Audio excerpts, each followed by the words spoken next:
It is the 80s, and there is time for walking and punching on Good Intentions.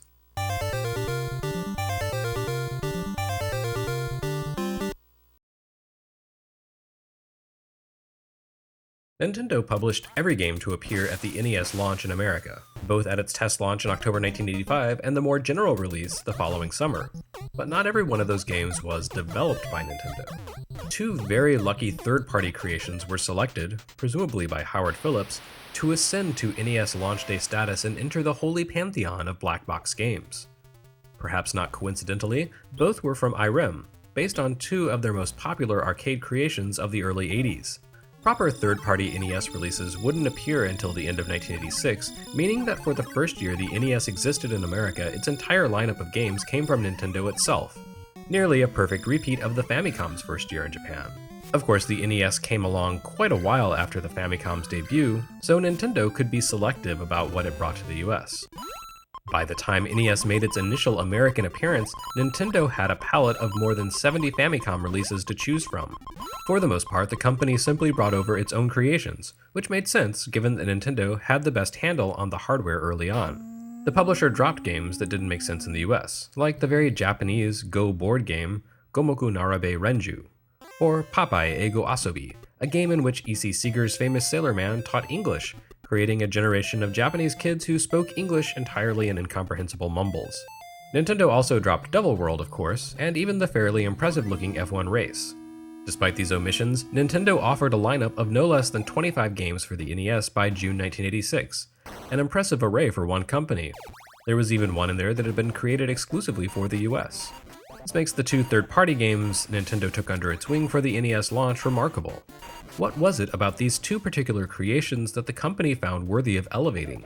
10-Yard Fight makes sense. It was the only rendition of American football on Famicom at that point, and actually seemed better suited for the US market than to Japan.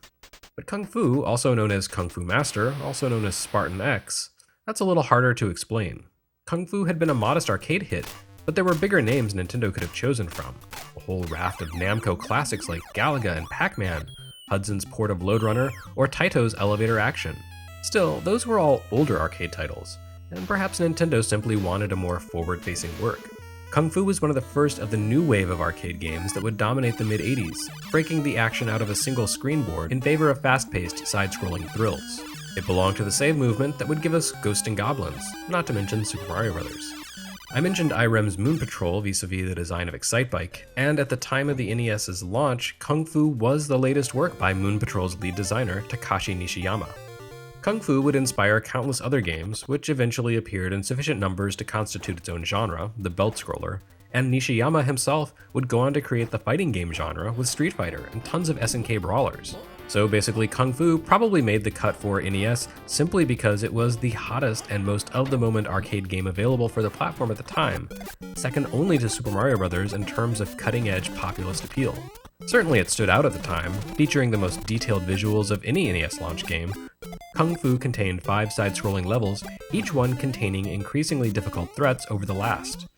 It even included voice samples, which were a real rarity at that point. In other words, it was a great showcase of the NES hardware. In retrospect, of course, Kung Fu feels pretty slight as a game experience. It includes side-scrolling in 2 directions, even allowing players to reverse their direction, unlike Super Mario Bros. But the action ultimately lacks much substance, as your protagonist Thomas doesn't have much to do but walk forward while punching and kicking. Thomas's moveset should feel pretty familiar to anyone who knows fighting games. Clearly, Nishiyama already had a pretty solid vision for how video brawling should work. He can punch straight ahead, kick high, or duck and perform a low punch or floor sweep. Tap up on the D-pad and Thomas will leap to clear low threats or perform an aerial attack. And that's pretty much it. You wield these martial arts powers against a seemingly endless array of identical enemies who march at you mindlessly in waves. The most basic enemies simply walk up to Thomas and grab onto him, slowly sapping his health. They're responsible for the game's most iconically ridiculous image, that of a man train of dudes clinging to the hero like some sort of kinky martial arts sandwich. These guys present a hazard only through their sheer numbers. They appear from both sides in rapid succession, and their relentless urge to cuddle the hero can distract from more dangerous forces like knife throwers. The knife guys tend to appear a few times throughout the game, and unlike the grapplers, they prefer to hang back and attack Thomas from a distance. They'll follow the hero as he advances or back away if he comes too close, trying to keep a decent amount of space between them so they can chuck daggers from afar. They can fling knives both high and low, forcing Thomas to duck the blades at head height and leap the ones below. Arcade vets might remember dealing with similar dual-level projectiles in elevator action, and the idea here is much the same. The blade throwers even exhibit similar tells to that game's secret agents, ducking low when they're about to toss a knife at Thomas's feet. While they're not too dangerous, it's easy to let the grapplers distract you and take a knife to the face by mistake. Beginning in the second stage, Thomas also has to deal with a third enemy type, the vertically challenged guys. These tiny warriors can only be taken out by low attacks, and they have an annoying tendency to launch themselves unpredictably into jump kicks, bouncing off Thomas's head in a way that would be pretty hilarious if it didn't inflict so much damage.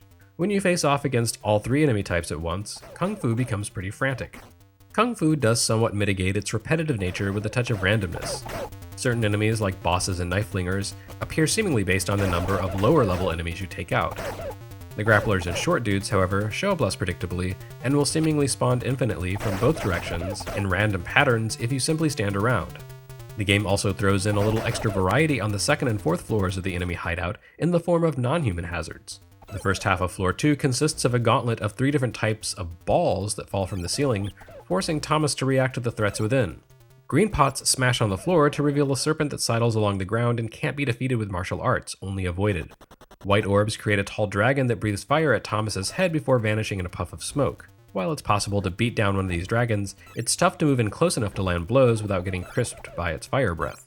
Finally, there are yellow orbs that hover in the air and can be pummeled for bonus points.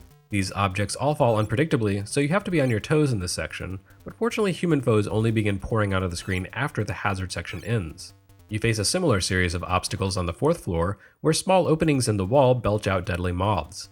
The erratic diagonal patterns the moths adopt makes them the single most dangerous thing in the entire game, ridiculously enough, and it's a real challenge to make it through this section unscathed. The final challenge Kung Fu contains are the 5 bosses that appear at the end of each of the 5 floors. These enemies possess special attacks or traits that make them much more dangerous than other foes, including a higher than usual resistance to Thomas's attacks. One guy carries a baton that gives him extra reach, for example, while the 4th floor's boss is bizarrely a hunchback who can fling fireballs. At the top of the enemy dojo, you face the evil Mr. X, the fiend responsible for setting the events of the game into action. Mr. X is the trickiest foe in the game, hopping about and avoiding Thomas's attacks with a sort of erratic ease that calls into mind Bruce Lee. Like every boss though, he's not too difficult if you get in close and perform rapid low kicks. Thematically, Kung Fu makes for a strange melting pot, with its standard save the girl theme, Chinese martial arts, and bizarre mishmash of bosses. But all of this weirdness exists for a reason. Despite its generic American title, Kung Fu was actually based on an early Jackie Chan martial arts flick bearing the odd title of Wheels on Meals. This had nothing to do with the charity organization Meals on Wheels, and instead referred obliquely to the fact that Chan's character Thomas worked as a food truck chef. The game itself is based on the final act of the movie, wherein a beautiful con artist named Sylvia, whose mother lives in the same mental ward as Thomas's father, is abducted by a criminal organization in an attempt to get at her sizable inheritance. Despite starring Chinese leads and centering on Kung Fu combat, Wheels on Meals was set in Barcelona, Spain, which accounts for this motley cast of bosses. Sylvia herself is a Spaniard, portrayed in the film by Spanish actress Lola Forner. None of this is made particularly explicit within the game. You'd never know about the film connection unless you happen to be a Jackie Chan aficionado who recognized the names Thomas and Sylvia, and with each iteration and localization of the game, it bore less and less overt connection to the film. The Japanese arcade game bore the same title as the Japanese version of the movie, Spartan X, and the promotional flyer featured stills and photos from the movie, with Chan front and center. The Famicom game, however, played down the connection somewhat, ditching the movie stills in favor of a somewhat recognizable cartoon caricature of Chan on its cover. The NES game, on the other hand, simply featured a more elaborate rendition of the player character sprite on the box, and the copyright indicia cites Irem, who developed the NES version, but none of the production or distribution companies involved in the film's creation. The NES would see a lot of Japanese licensed games modified due to rights issues and costs when localized into the US, but Kung Fu offers an unusual case, a game that dropped its license not through revision but simply via omission.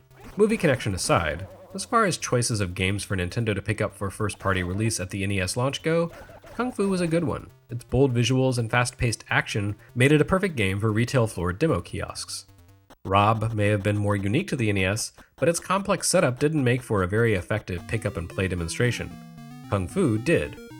My own first NES memory is of seeing Kung Fu on a store display, and 9 times out of 10, if an NES kiosk wasn't running a loop of Super Mario Bros. In the early days, it was showing off Kung Fu. With its simple design and mere 5 stages, Kung Fu didn't offer nearly the depth and substance of Mario, but what it did offer was a pretty impressive conversion of a recent arcade game. Certainly at the time of the NES's debut, before Master System launched in America, Kung Fu was easily the most eye-popping arcade port ever to appear on a home console. It's a game that launched its own genre, yes, but it probably sold an awful lot of NES systems too. Strangely, US gamers never saw many follow-ups. A tentative sequel never took form, and the eventual successor, Spartan X2, remained stranded in Japan. Only the Game Boy's Kung Fu Master made it west. As for the original, the combination of its movie license, obscured as it may have been in the US, and the fact that Irem bailed on video gaming 5 years ago means we'll probably never see a virtual console release for this game. But maybe that's okay. It served its role 30 years ago as a demonstration of what the NES can do. But these days, it feels much more dated than many other early NES games.